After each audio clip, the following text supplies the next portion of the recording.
Video साथी आज हम लोग सॉल्व करने जा रहे हैं CET PG ancient Indian history and archaeology question paper जो 10 जून 2023 को हुआ था सेकंड सेमेस्टर। इसके पहले 2024 का क्वेश्चन पेपर सॉल्व किया गया है AISC का। ये 2023 का क्वेश्चन पेपर है। इसमें कुल 75 प्लस 25 क्वेश्चन होते थे पहले, तो 25 क्वेश्चन को अब सिलेबस से हटा दिया गया है, तो केवल सब्जेक्ट के 75 क्वेश्चन ही हम लोग सॉल्व करेंगे। तो हम लोग शुरू करते हैं। तो पहला क्वेश्चन है कि प्रारंभिक चोलों की राजधानी कौन थी। प्रारंभिक जो संगमकालीन चोल थे उनकी राजधानी थी उरैयूर। उरैयूर किसके फेमस है? कपास के उत्पादन और वस्त्र के लिए, वस्त्र उद्योग के लिए फेमस है। मदुरई पांड्यों की राजधानी थी। तंजौर 9वीं शताब्दी के आसपास जब चोल आए तो उनकी राजधानी बनी। जैन सिद्धांत में अनेकांतवाद क्या है? ये होता है कि वास्तविकता की अनेकात्मक प्रकृति का सिद्धांत। ये सत्य एक से अधिक है। ये हाथी को उदाहरण देकर समझाया जाता है कि हाथी का कोई अंधा पुरुष अगर पूंछ पकड़ता है तो कुछ और अनुभव देगा, मुख पकड़ता है तो कुछ और अनुभव देगा। तो इसी तरह वास्तविकता एक नहीं है, अनेक है। इसकी अलग अलग तरीके से व्याख्या हो सकती है। तो जैन सिद्धांत में अनेकांतवाद क्या है? वास्तविकता की अनेकात्मक प्रकृति का सिद्धांत है। अशोक के शिलालेखों में सबसे ज़्यादा वितरण किसका है? तो माइनर रॉक एडिक्ट जो लघु शिलालेख है उनका वितरण सबसे ज़्यादा है अशोक के शिलालेखों में। अर्थशास्त्र के अनुसार बाजारों का अध्यक्ष कौन होता है? तो जो होता है संस्थाध्यक्ष उसे कहते हैं। जो पर्याध्यक्ष होते हैं वो व्यापार और वाणिज्य के अध्यक्ष होते हैं, और जो पौधवाध्यक्ष होते हैं वो माप तौल का अधीक्षक, और जो बाजार का होता है बाजार का अधीक्षक होता है वो संस्थाध्यक्ष। गोप गाँव में स्थानिक जिले के जो मुखिया होते हैं एक जिले को उसे स्थानीय बोलते थे। सातवाहन शासक गौतमीपुत्र का उत्तराधिकारी कौन था? तो वशिष्ठिपुत्र पुलमावी था। सेकेंड ऑप्शन इसका सही। प्रमुख पांड्य बंदरगाह कौन सा था? तो ये था कोलकाई। यहाँ पे मोती और मछलियों के लिए प्रसिद्ध था। टोंडी जो था चेर बंदरगाह था, और पुहार चोल बंदरगाह था। नेक्स्ट क्वेश्चन है कि बौद्ध शिक्षाओं के अनुसार प्रतीत समुत्पाद क्या है? प्रतीत समुत्पाद है कि कोई चीज़ होने से दूसरी चीज़ होगी, यानी कारण क्या है? तो इसमें इच्छा की समाप्ति नहीं होगा, कर्म प्रकृति का संबंध नहीं होगा, आश्रित उत्पत्ति का सिद्धांत यही होगा। The law of dependent origin यही है बौद्ध शिक्षा का प्रतीत समुत्पाद का सिद्धांत। नाग नागिन की पूजा का धार्मिक महत्व क्या है? नाग नागिन की पूजा धार्मिक पूजा का एक महत्वपूर्ण आयाम है। तो इसका महत्वपूर्ण आयाम है पानी तथा उर्वरता। प्राचीन भारतीय लोक धर्म में नागों को जल स्रोतों का संरक्षक माना जाता था, इसलिए पानी और उर्वरता के लिए नाग और नागिन की पूजा की जाती है। धातु से बने सिक्के सर्वप्रथम किस समय आए? तो वो बुद्ध काल में आए। इस समय क्या पंचमार्क कॉइन बनते थे, और ये किसके द्वारा जारी होते थे? व्यापारियों वर्गों के द्वारा। ये मोस्टली किस धातु के बने होते थे? तो चांदी के, सिल्वर। क्रोनोलॉजिकल ऑर्डर में लगाना है इसमें जो घटनाएं दी हैं उनको क्रम से लगाना है कि कौन पहले आई फिर उसके बाद में। तो iron working in megalithic page ये तो सबसे पहले आना चाहिए, सबसे पहले आना चाहिए, और ऐसा केवल एक ही ऑप्शन है, तो ऑप्शन 1 सही होगा। बाकी ऑप्शन भी देख लेते हैं। ये तो सबसे पहले हो गया। उत्तर पश्चिम दक्कन में चैत्य मठ बनने प्रारंभ हो गया। पीतलखोरा की गुफा, भांजा कारली गुफा। ये प्राचीनतम सातवाहन अभिलेख जैसे नागरिका का अभिलेख फर्स्ट सेंचुरी में का माना जाता है। फिर उसके बाद आएगा नाहपान का अभिलेख। नाहपान चहरात वंश का था, चहरात वंश, तो इसका सेकेंड सेंचुरी 20। तो लास्ट में आएगा अमरावती स्तूप पुनर्निर्माण। अमरावती स्तूप नया नहीं पुराना है, लेकिन इसका पुनर्निर्माण सातवाहन काल के अंतिम चरण में हुआ। पुनर्निर्माण काल के अंतिम चरण में, तो सबसे लास्ट में अमरावती स्तूप का पुनर्निर्माण आएगा। कर्नाटक में जैन धर्म का विस्तार इन्होंने किया। तो चंद्रगुप्त मौर्य चंपारण में 12 वर्षों का अकाल पड़ा चंद्रगुप्त मौर्य के समय में। तो भद्रबाहु के साथ वो दक्षिण भारत गए और वहाँ पे जैन धर्म का प्रचार किया। और वहाँ लास्ट में जो है संलेखना विधि से समाधि भी ली। संलेखना विधि से समाधि भी ली किसने? चंद्रगुप्त मौर्य ने। जो वैदिक युग में गर्भाधान संस्कार को कहा जाता है। तो गर्भाधान तो अलग ही एक संस्कार होता है, लेकिन जब बच्चा गर्भ में रहता है तो उसमें भी, यानी जन्म के पहले भी कई संस्कार होते हैं। तो उसमें गर्भाधान है, और एक होता है पुंसवन संस्कार। पुंसवन संस्कार जो गर्भाधान के बाद होता है। गर्भाधान संस्कार नहीं हो सकते इसको, पुंसवन संस्कार अलग है, लेकिन हाँ ये पैदा होने के पहले होता है। हालांकि ये संस्कार पुत्र प्राप्ति के लिए होता है कि हमको जो पुत्र हो वो पुरुष हो, तो ये पुरुषवादी संस्कार भी है। कल्पवृक्ष साहित्य तथा कला में एक मुख्य रूपांतर था। हाँ, ऐसा माना जाता है कि 7 खजानों से घिरा हुआ था। ये भी सही है। कथन एक तथा कथन दो दोनों सही है। कल्पवृक्ष होता है जो कि सारी इच्छाओं की पूर्ति करता है। जो हमारी इच्छाएँ होती हैं। मामल्लपुरम भावनों का एक विशेष है जिसमें एकाश्र मोनोलिथिक मंदिर है। हाँ, बिल्कुल सही है। पहला कदम बिल्कुल सही। मोनोलिथिक क्या होता है कि एक ही चट्टान को काट कर अलग से पीछे इसमें पत्थर का टुकड़ा या चट्टान नहीं लगाते, इसी को काट कर भवन की आकृति दी जाती है, मंदिर की आकृति दी जाती है। प्रसिद्ध महेश मूर्ति एलोरा में स्थित है, तो महेश मूर्ति नहीं, कैलाश, प्रसिद्ध कैलाश मंदिर जो कि एलोरा का 16वां गुफा है। गुफा नंबर 16 कैलाश मंदिर एलोरा में स्थित है, तो दूसरा वाला हो गया गलत। तो केवल कथन एक सही है। प्राचीन मानवों के जीव वैज्ञानिक तथा संस्कृति विज्ञान के विकास को समझने के लिए जीवाश्म प्रमाण का उपयोग किया। तो किसने किया? तो पहले ये मानव का अध्ययन कर रहा है, ह्यूमन का, तो ये क्या होगा? एंथ्रोपोलॉजिस्ट होगा, यानी ये मानव शास्त्री तो होगा ही। और किसका? जीवाश्म का अध्ययन कर रहा है, तो पूरा मानव शास्त्री होगा, यानी तीसरा वाला सही है। मध्य एशिया रेशम मार्ग भारत की सभ्यता को गोदान तक ले गया। गोदान है चाइना में, तो हाँ ये सही है कि हाँ जो भारत की सभ्यता थी जो रेशम मार्ग से चाइना तक गई, यूरोप तक गई। मुख्यतः कुषाण साम्राज्य काल में ऐसा हुआ। हाँ ये भी सही है। कनिष्क ने रेशम मार्ग पर नियंत्रण रखा था। तो कथन एक और दो दोनों सही है। विक्राम विक्राम को कहते हैं प्राचीन कंपीसा, प्राचीन कंपीसा। प्राप्त उत्कीर्ण हाथी मथुरा संदर्भ वो तो मत रखता है। हाँ बिल्कुल। हाँ कुषाणों की राजधानी थी ये भी थी, लेकिन दोनों में रिलेशन कोई नहीं है, तो व्याख्या तो नहीं करते हैं, लेकिन दोनों सही हैं, यानी दूसरा ऑप्शन सही है। काकवृक्ष का एक आश्चर्यजनक चित्र मिष्टान से प्राप्त होता है, सही है। बहुत जातकों में इच्छा पूर्ण करने वाले वृक्ष का वर्णन नहीं है, गलत है। वहाँ हमको तो जातकों में भी वर्णन है। साहित्य तथा कला में प्रमुख रूपांतरण पहले भी आ चुका है इसी पेपर में, सही है। सबसे शानदार चित्रण विसनगर में है, ये भी स्टेटमेंट पहले भी आ चुका है, ये भी सही है। बोध गया कल्पवृक्ष को नहीं दिखाता, तो ACD चौथा ऑप्शन इसका सही है। भारत में शुतुरमुर्ग के अंडे के खोल पहले कहाँ मिले थे? तो बांदा जिले के बांदा जिले में मिले थे, उत्तर प्रदेश में केन नदी के किनारे। और कौन खोजा था इसको? ACL कार्लाइल ने इसको खोजा था। कब? 1860 के आसपास, चूल काल के समय।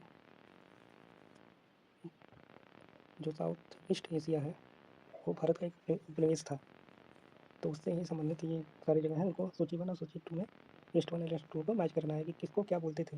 तो सुवर्ण द्वीप को बोलते थे जावा, सुवर्ण भूमि बोलते थे म्यांमार और थाईलैंड, तो पेकू इसका हिस्सा था। तो पी का हो जाएगा फर्स्ट, एक हो गया थर्ड।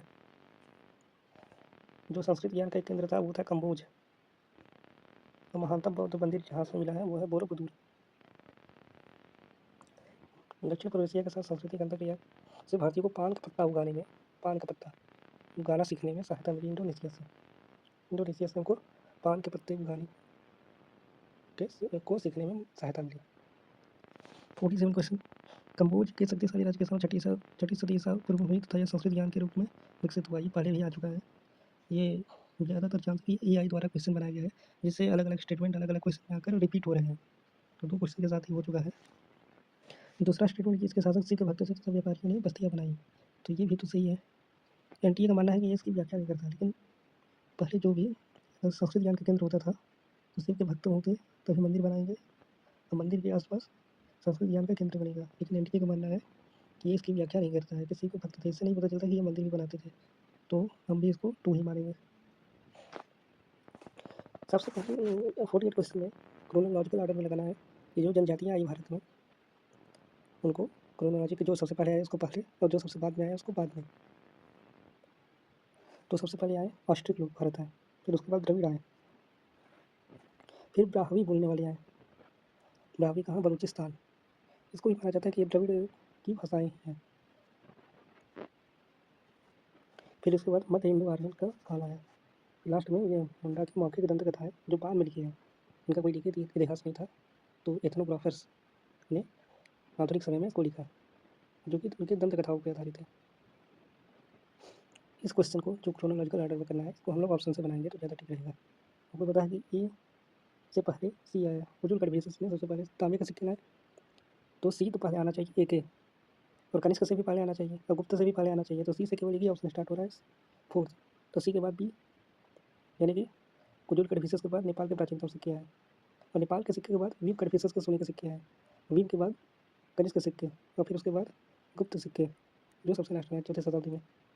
इनमें इन तीनों में थोड़ा क्लोज था, तो हमने ऑप्शन का सहारा लिया, क्योंकि सी से केवल एक ही ऑप्शन स्टार्ट होता है, तो कुजुल के बाद नेपाल के सिक्के। सर्वप्रथम विक्रमादित्य की उपाधि किसने ग्रहण की? उससे कार्य करने वाला उज्जैन का शासक 57 ईसा पूर्व के आसपास इसका था। 57 ईसा पूर्व को विक्रम संवत इसने ही स्टार्ट किया। चंद्रगुप्त प्रथम और समुद्रगुप्त गुप्त वंश के थे 3री-4थी शताब्दी। चलते हैं 51 क्वेश्चन पे देखते हैं, तो हम लोग के बारे में लगाना है। तो इन सब में सबसे पुरानी घटना है भागवत पुराण या कष्टपंजर है, जो कि दूसरी शताब्दी ईसा पूर्व 20 नगर अभिलेख हेलियोडोरस से मिलता है हेरोडोटस। फिर उसके बाद आता है अजंता के चित्र अजंता चित्रों का काल, जो कि पहली शताब्दी से लेकर 5वीं शताब्दी वाकाटक काल के समय तक है। वैसे ई से तो यहाँ पे जो डी से शुरू होता है केवल एक ही ऑप्शन है पहला, यानी कि ये तीनों ए बी सी में तीनों बहुत क्लोज हैं, तो इसको हम ऑप्शन से बना लेंगे। तो बी के बाद आएगा सी, यानी दिल्ली में महरौली स्तंभ, जो कि चंद्रगुप्त द्वितीय के द्वारा स्थापित है। फिर उसके बाद इलाहाबाद जिले से प्राप्त गुप्त अभिलेख, जो दशलोक के ज्ञान के बारे में बताता है। और सबसे अंत में आएगा सदी का पहला अभिलेखात्मक प्रमाण, क्योंकि ये एरड़ अभिलेख से एरड़ अभिलेख भानुगुप्त, और इसका ईयर है 510 ईस्वी। कनिष्क कुषाण का सबसे प्रसिद्ध शासक था, ये सही है। उसने सन 78 ईस्वी में 178 यहाँ पर दिया है, तो ये गलत है। तो फर्स्ट स्टेटमेंट सही है, सेकंड रॉन्ग है। सही कभी की पहचान करनी है। 7वीं शताब्दी का समांतिक प्रसारण, जिसमें केंद्रीय की व्यवस्था के स्थान लिया बिंदु से क्षत्रिय शासकों को होते हुए जिसे समंती व्यवस्था आई। इसका मार्ग किसने प्रशस्त किया? भू अनुदान में, ये भी सही है। कोई भी अभिलेख 5वीं शताब्दी के आगे सत्यवाद के उदय के बारे में नहीं बताता है। इससे का कहना है कि अधिकतर भारतीय मठों के पास जमीन थी, ये भी रॉन्ग है। ई वाला हेवन सांग सुद्रुप का खेलिया के रूप में वर्णन करता है, ये सही है। तो इसका राइट आंसर हो जाएगा ए बी ई, सेकेंड वाला। कथन है कि राजतंत्र तथा समाज छठी 5वीं शताब्दी ईसा पूर्व में पट्टी अंग्रेज उत्तर पश्चिम में गंधवार से, हाँ बिल्कुल। ये क्या कौन सा काल था? महाजनपद काल। और क्या था? द्वितीय नगरीकरण। इसमें ऐसे, और उसमें गोदावरी नदी के भी दक्षिण में एक अस्मक नामक महाजनपद था, यानी कि बिंद के पार भी ये प्रक्रिया चल रही थी समान रूप से। तो दोनों कथन सही है। वह हाइपोथेसिस जिसे लघु काल का शॉर्ट क्रोनोलॉजी के रूप में जाना जाता है, गांधी के पानी के बाद यानी बुद्ध की मृत्यु तथा अशोक के राज्याभिषेक के बीच 100 वर्ष का अंतराल था। तो ये संस्कृत तथा चीनी स्रोत ऐसा मानते हैं, 100 वर्षों का अंतराल था। लेकिन थेरवाद मानते हैं कि 218 वर्षों का अंतराल था। बोधिसत्व अवलोकितेश्वर को करुणाप्रसार माना गया है, अवलोकितेश्वर यानी वज्रपाणी, और इनको करुणाप्रसार माना गया है। बोधिसत्व उन्हें बोला जाता है कि जो अपने निर्वाण को, कैवल्य को अभी रोकते हैं, क्योंकि वो सभी प्राणियों को वो दशा देना चाहते हैं, या उसमें सहायता करना चाहते हैं, वो सभी को मोक्ष दिलाना चाहते हैं, इसलिए वो खुद बुद्धत्व नहीं प्राप्त करते हैं। तो ये कथन भी बिल्कुल सही है।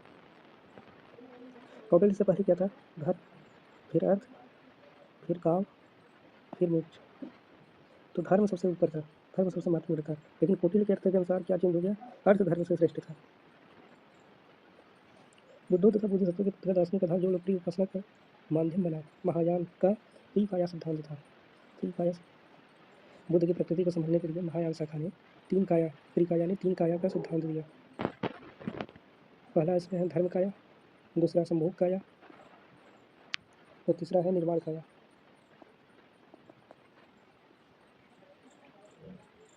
निम्न कौन सा एक माध्यमिक विद्वान नहीं है? माध्यमिक विद्वान नागार्जुन ने इसके प्रवर्तक थे, तो असंध नहीं है, और बाकी सब है, ठीक है। संज्ञा योगाचार या विज्ञानवाद के प्रणेता सर विलियम जोन्स ने 1789 में अभिज्ञान शाकुंतलम नामक नाटक का अंग्रेजी में अनुवाद किया, और यह यूरोपीय भाषा में अनुवाद होने वाला संस्कृत का पहला नाटक है। अभिज्ञान शाकुंतलम कालिदास द्वारा रचित। किस काल में? गुप्त काल में। गणतंत्र प्रयोग की कथा के संबंध में किसकी आधारभूत मान्यता को विशेष स्वीकृति प्राप्त है?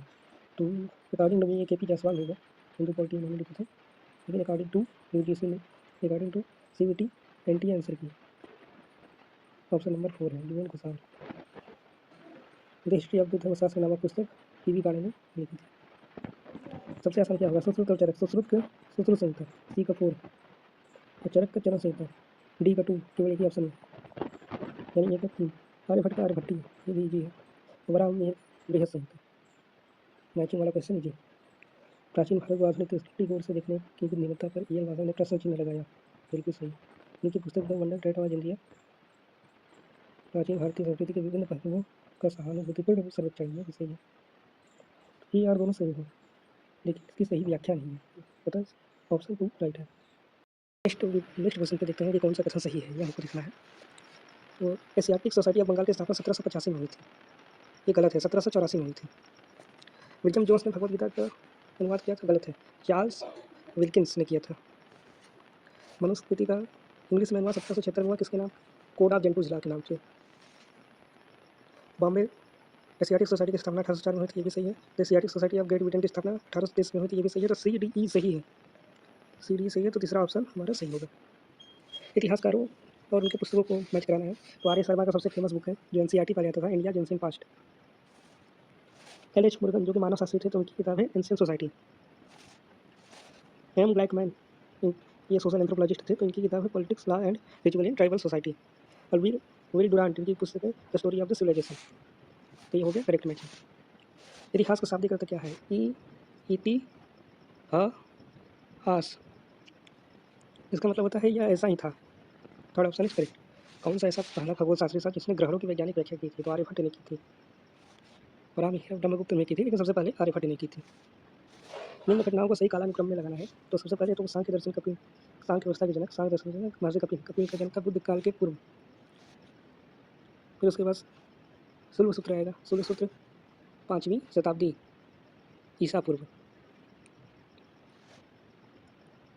शून्य का आविष्कार आर्यभट्ट द्वारा, यानी कुषाण से गुप्त के बीच में। फिर उसके बाद आएगा आयुर्वेद का संकलन चरक और सुश्रुत के द्वारा, और लास्ट में आएगा अल ख्वारिज्म द्वारा। अरब में शून्य का प्रयोग अल ख्वारिज्म यहाँ से सीख गया, फिर वो यूरोप में भी लेके गया, तो अल ख्वारिज्म द्वारा। तो सबसे करेक्ट इसका सही सीक्वेंस होगा थर्ड ऑप्शन। उत्तर काले चमकीले मृदभांड, ये कोई सामान्य मृदभांड नहीं था, बहुत कम मात्रा मिले हैं, इसलिए ये अद्भुत मृदभांड था, एक स्पेशल पोट्री था ये। नवपाषाण संस्कृति का मतलब ये होता है कि कृषि तकनीक की शुरुआत।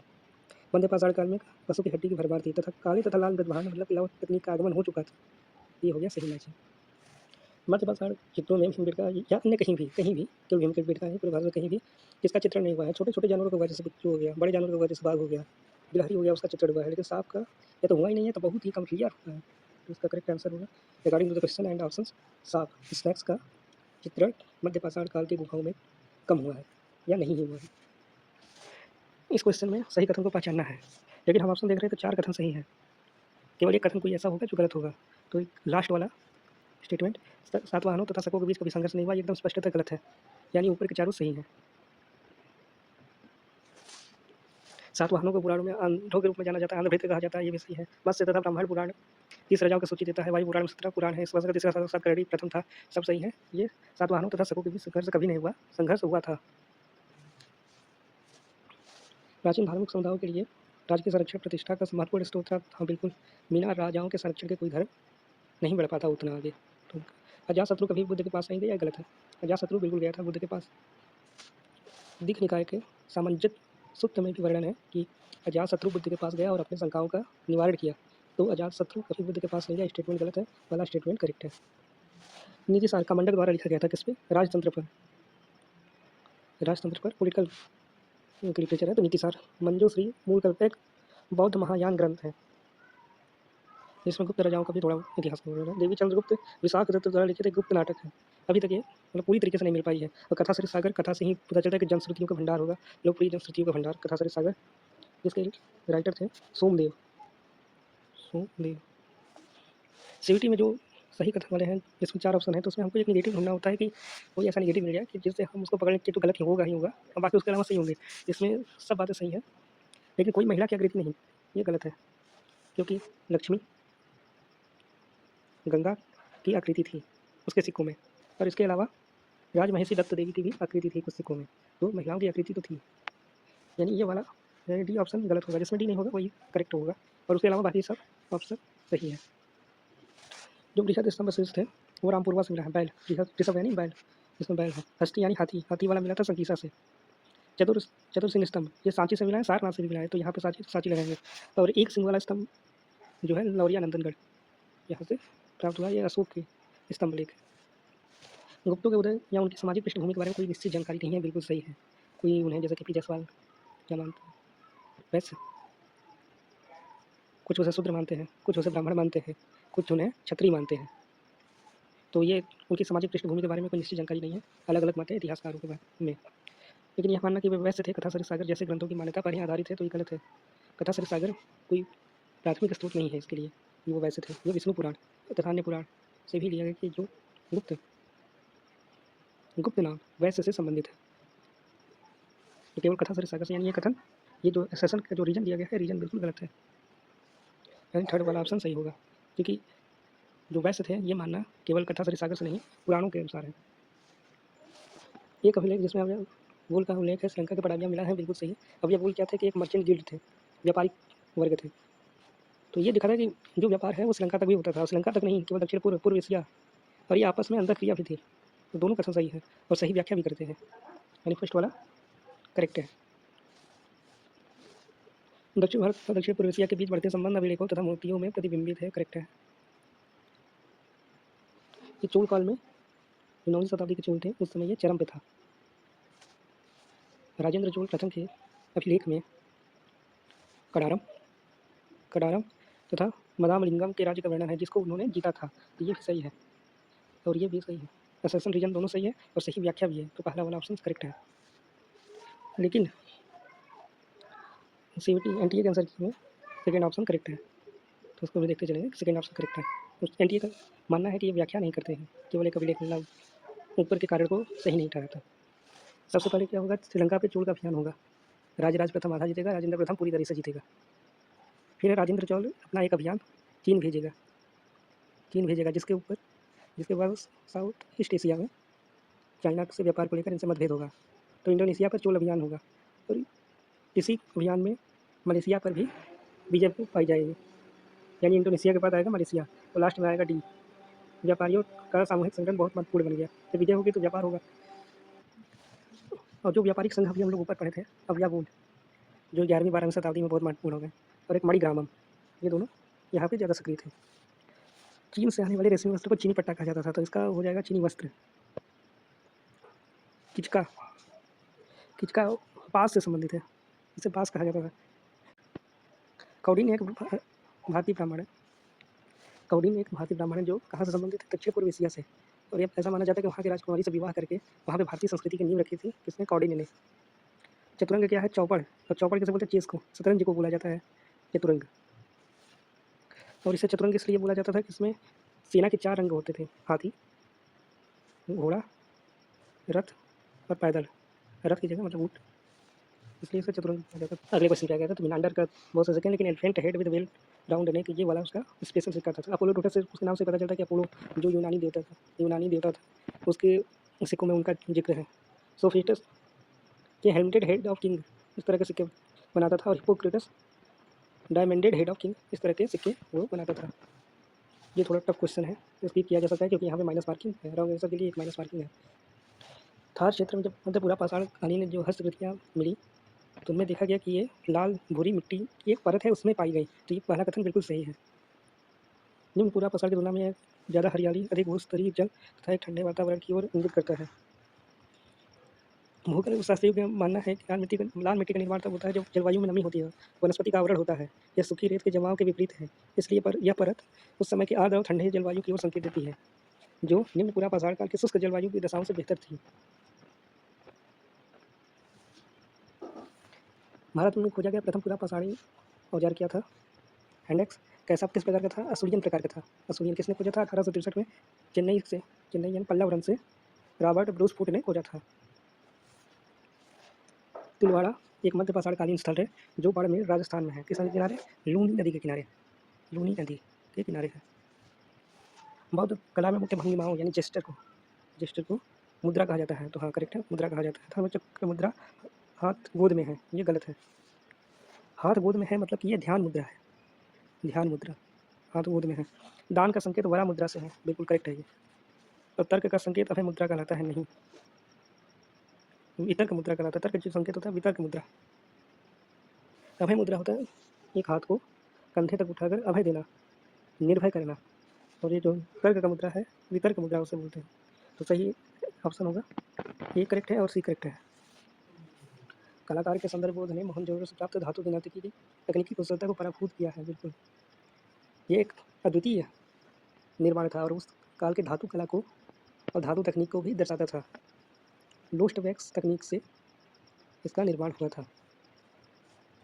इसकी निग्रोत्मक विशेषताओं से पता चलता है कि मूर्तिकार भारतीय तटों से सुदूर ये सभ्यताओं से प्रभावित था। पहले तो यही माना जाता था, लेकिन आज के रिसेंट जो रिसर्च हुआ है उससे पता चलता है कि ये बाहर से नहीं, ये इंडिजीनियस टेक्निक थी, ये स्वदेशी तकनीक थी, बाहर की तकनीक नहीं थी। एनडीए ने इसको रीजन को सही माना है, लेकिन अकॉर्डिंग टू न्यू रिसर्च ये गलत होना चाहिए। भीता से प्राप्त शिवलिंग के 7 सिर न होकर 5 सिर है और ये दूसरी शताब्दी सेकेंड सेंचुरी बीसी ईसा पूर्व यानी बीसी यानी ईसा पूर्व का है। वराह के प्रसिद्ध कथा में उदयगिरी गुफा में है। उदयगिरी खंडगिरी एक उड़ीसा में है और एक विदिशा के पास भी उदयगिरी गुफा है, जिस ये गुप्त काल का है और इसमें गुफा नंबर 5 में वराह अवतार से संबंधित चित्र है। तो ये कथन सही है। कुषाण काल के तीर्थंकरों के सीने पर स्वास्तिक चिन्ह होता था, ये गलत है। कौन सा चिन्ह होता था? श्रीवत्स का चिन्ह होता था। श्रीवत्स का चिन्ह, स्वास्तिक चिन्ह नहीं होता था, श्रीवत्स का चिन्ह होता था। पल्लव और चोल के ट्रांजिशन पीरियड संक्रमण युग की धातु की सर्वोत्तम मूर्ति कृष्ण की दैत्य कालिया पर विजय दिखाती है। हाँ, ये बिल्कुल सही है, ये भी सही है। कांस्य प्रतिमाएं भारतीय धातु कला के उत्कृष्ट उदाहरणों में से एक है। वैसे भी इसमें से केवल एक ही सही है, तो दूसरा तो ये ऑटोमेटिक ही सही होगा, तो तीसरा ऑप्शन इसका सही है, बी डी सही है। बिंबिसार ने कितने ग्रामीणों को बुलाया था?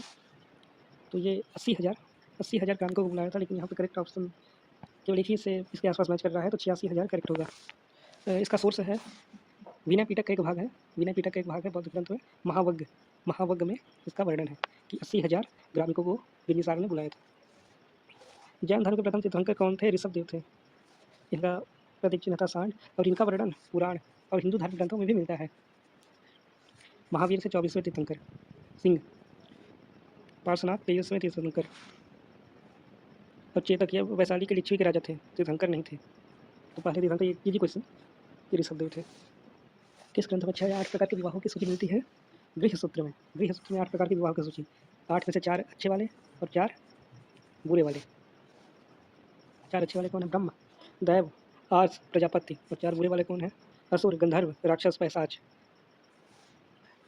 निम्नलिखित प्राचीन भारत की पुस्तकों, प्राचीन काल के पुस्तकों को कालानुक्रम में लगाना है। तो सबसे पुराना है टॉलमी का जियोग्राफी, 150 ईस्वी में, उसी के आसपास, 150 ईस्वी के आसपास। फिर आ गया कामसूत्र, कामसूत्र 3री शताब्दी, गुप्त काल से ठीक पहले, गुप्त काल से थोड़ा पहले था ये।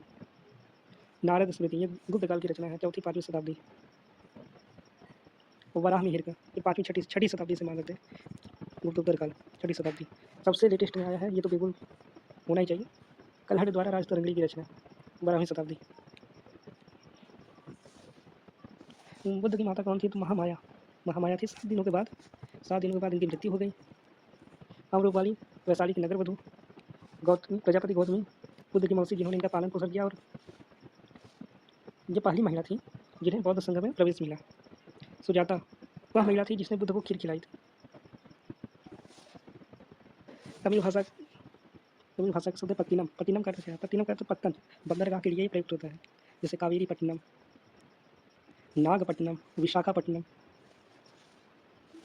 कुषाण राजा द्वारा निम्नलिखित में कौन सी उपाधि प्रयोग की जाती थी? चीन वाले क्या करते थे? खुद को बोलते थे स्वर्ग का पुत्र, सन ऑफ हेवन। ईरान वाले क्या करते थे? शाहनुशाही, राजाओं का राजा। तो कुषाणों ने इन दोनों से ही अपनी उपाधियाँ ली थी। चीन वाले से वो देवपुत्र खुद को कहते थे, देवपुत्र। तो इसका ऑप्शन ये सही होगा कि देवपुत्र, और इससे वो राजाओं के राजा कहे जाते थे, ईरानी पति, ईरान से प्रेरित होकर। तो देवपुत्र इसका सही ऑप्शन होगा। छत्रप महाक्षत्र जो शकों के लिए होते थे, शकों की उपाधि है। ये देवपुत्र कहना उनके राजत्व के दैवी सिद्धांत को भी सिद्ध करता था। मालिका अग्निमित्रम, मालिका अग्निमित्र कालिदास की रचना है। पुष्यमित्र सिंह का लड़का था अग्निमित्र और विदर्भ की राजकुमारी थी मालिका। इनकी प्रेम कथा है। जब अग्निमित्र अश्वमेध यज्ञ करता है तो उसका पुत्र वसुमित्र अश्वमेध के घोड़े की रक्षा के लिए यवन सेना के साथ युद्ध करता है तथा घोड़े की रक्षा करता है। तो इसका वर्णन कहाँ है? मालिका अग्निमित्र में। इलाहाबाद कुसुम स्तंभ अभिलेख इनके द्वारा दी गई भेंटों का वर्णन करता है। कारुवाकी, अशोक का रानी का अभिलेख, रानी का अभिलेख इसे बोलते हैं। कारुवाकी जो कि दूसरी पत्नी थी, उसका पुत्र था तीवर।